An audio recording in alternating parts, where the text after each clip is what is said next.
First, I would like to thank the organizing committee of this international conference for allowing me to speak here today, even from France, from a little distance.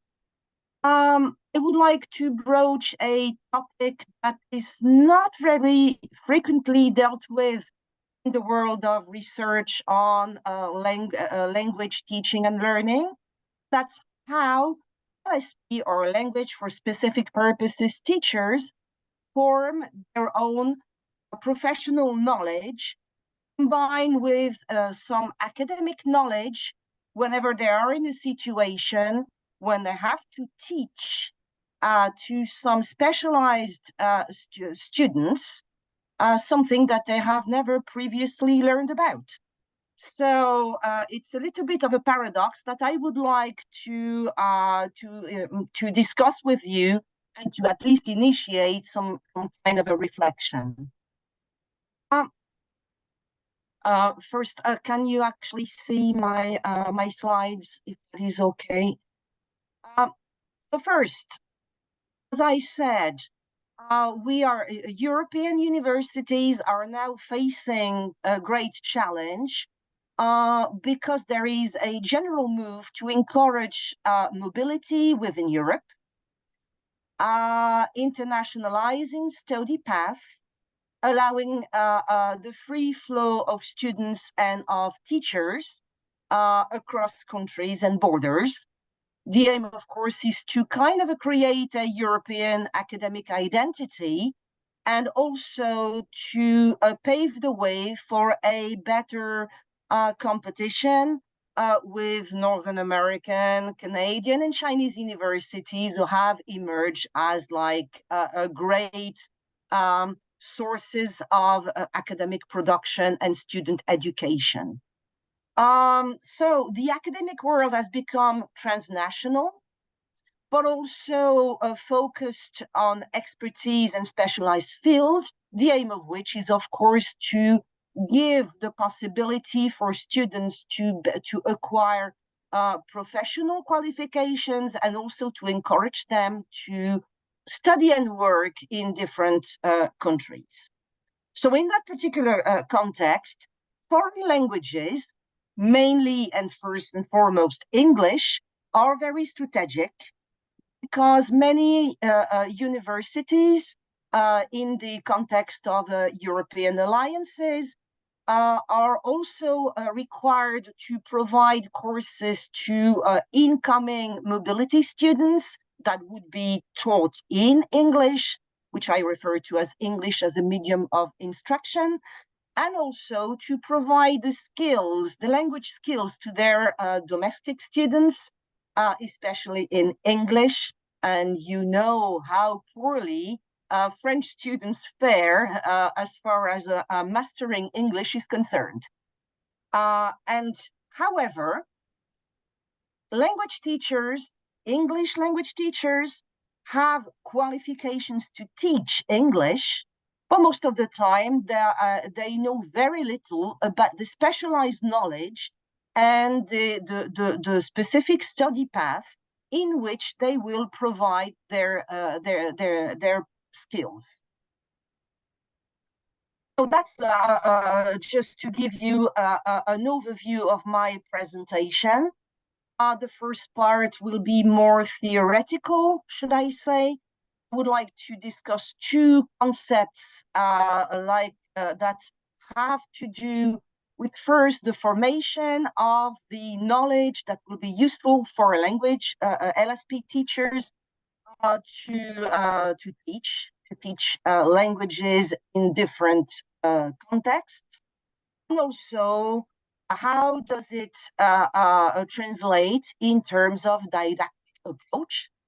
And this will be backed up by a preliminary survey that was conducted in 3 different French universities. I will focus on the one that was carried out in January 2021 at my home university, and try to get some interesting conclusions that, of course, in the hope of being able to organize larger scale studies in France and hopefully in Europe. First, when we discuss teachers' literacy skills, just a few words about the term literacy. Literacy is a kind of very polymorphous word. It refers to the capacity for teachers and students alike to learn and to develop learning skills. In the case of LSP or ESP teachers, these are both learner skills but also teaching skills. Now, can we discuss that particular aspect? The first concept that I have borrowed as well from an expert in the didactics of mathematics called Yves Chevalard is the encapsulated in the expression borrowed knowledge. Borrowed knowledge tries to describe the way that an LSP teacher who has been educated in the sphere of literature, culture, history, and sociology of a given geographical and linguistic area, as well as linguistics, is usually ill-prepared to teach law students, medical students, science students, and so on, if they have to anchor their language classes in a field that they know very, very little about. So the notion of borrowed knowledge is all about defining what type of relationship you have with that unknown field of knowledge, and the type of relationship that you are entertaining with the colleagues in those specialized domains. Borrowing knowledge can take different forms. Either you would assume that since some knowledge has been developed by experts in that particular field, you would be glad enough to read and to borrow or to ask questions related to that particular domain, knowing that this is not only for your own personal interest, it could be that too, but mainly this kind of a quick learning is also associated with teaching, and the two kind of coexist. If you believe that there is some richness in collaboration, and if that collaboration is possible, then you would you would believe that alterity in academia is beneficial or benevolent. Otherwise, if you believe that expertise comes first and that you are never going to attain it, then you would believe that there is danger in kind of crossing the path of an expert in that field. And so you would tend to fall back on time-honored teaching strategies and topics, like only teaching from basic materials like newspaper articles, because you do not have the feeling that you can go any further. So let's hope that the first aspect I have discussed is the one that we would like to encourage. Now, how does that translate in terms of teaching? It has to do with what I call the transactional praxeology. It really means that you have to leave your comfort zone to try and find some adequate sources of information and teaching material. So which means a little bit of reading and effort. And the second movement is how to take all these sources and material that do not originally form part of normal language materials and to integrate them to your language class. You might as well additionally decide to add some degree of interculturalism, because if you're a language teacher, you should be familiar with the teaching culture of the language or the linguistic sphere you are familiar with and you have specialized in. So, like, for example, using existing teaching manuals for that particular field of studies, like law, for example, used for native speakers. So, in order to test either the way that this specific form of professional knowledge is formed, we have organized a discussion group at my home university. And so you can see it's a small sample. So that's why I wouldn't call it a real study, but a preliminary survey, just to test the initial validity of these questions. So here I come to the analysis. Now, regarding the way that LSP teachers form their own borrowed knowledge for professional purposes, teaching purposes, most of them do not feel daunted by their absence of expertise in the related field that they have to deal with in their LSP classes. So, however, the feeling is that they have enough cultural proficiency and language proficiency to be able to select what is best adapted to their students' needs. However, borrowed knowledge is like any other professional knowledge and necessitates years of experience and training in order to be, I quote, on top of it. Most teachers also emphasize the fact that improving your knowledge of a specialized domain that you do not fully master is enhanced by the relationship that they entertain with their students who are already proficient in the said subject matter. And so they kind of consider themselves both, for some, as teachers, but also as learners, and that there is some kind of a co-construction of knowledge that they share with these students.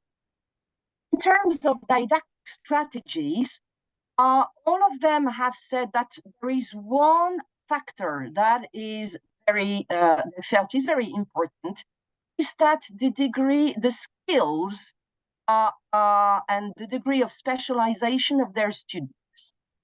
Of course, a class that is destined for students reaching a B2 level according to the European framework will be very different from a course that will concern lower language skills. And so B2 is believed to be a turning point.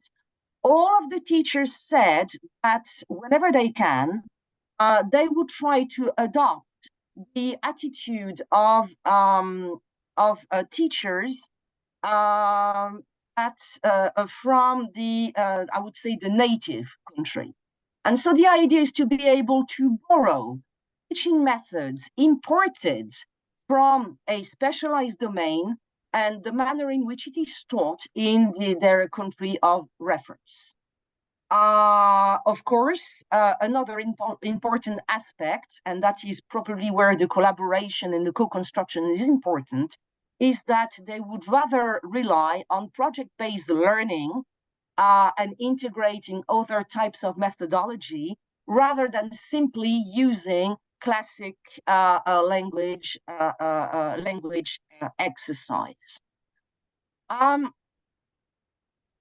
The third aspect, which is, I would say, less professional, but more about professional representation and the status that LSP teachers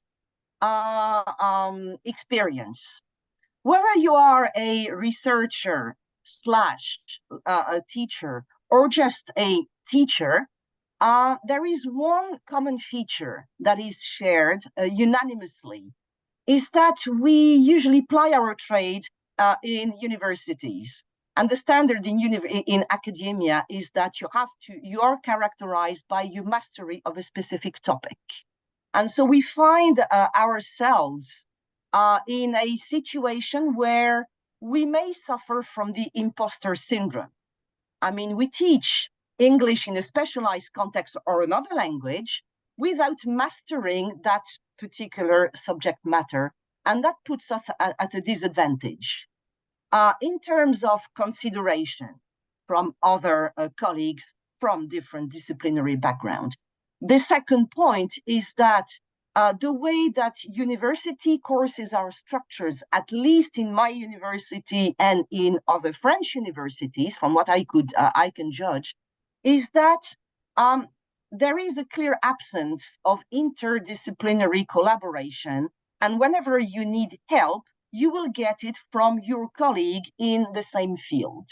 And that is an obstacle to the development of the teacher's borrowed knowledge, I believe. It also another factor that put us out of sync with the rest of our academic colleagues is that we may be engaged in research ourselves, but there is no clear connection between our research interest, which could concern other types of fields, and the teaching missions that we have to carry out. It's not, I would say this is not a shared characteristic, you know. So from that survey and from what the colleagues expressed during that discussion, most of them were not pessimistic. They see that there is always a room for improvement, for self-improvement, but a kind of a clear awareness that we are considered a bit less equal than others. We are not perceived as researchers per se, but as language teaching providers, which is slightly different in terms of prestige. However, and that is my concluding words, there are reasons to hope for us, and these reasons lie with the development of European universities and transnational cooperation, because, as I said in the beginning, languages are a crucial part of strategic developments in the European context and in terms of mobility and employability for students. But there is also the necessity, in order to facilitate mobility, is not about giving language skills, but also to increase interdisciplinarity, which is precisely the core, the heart of LSP teaching, but also interculturalism. I mean, the academic culture in France is probably very different from the academic culture in Germany, in the UK, in Spain, and Italy. I mean, these are just only a few examples. And as we are, as language teachers, we have acquired this kind of a knowledge because we have already traveled, we have studied the linguistic area and culture of our choice. So we are better placed to be the go-between, I would say, between the students' personal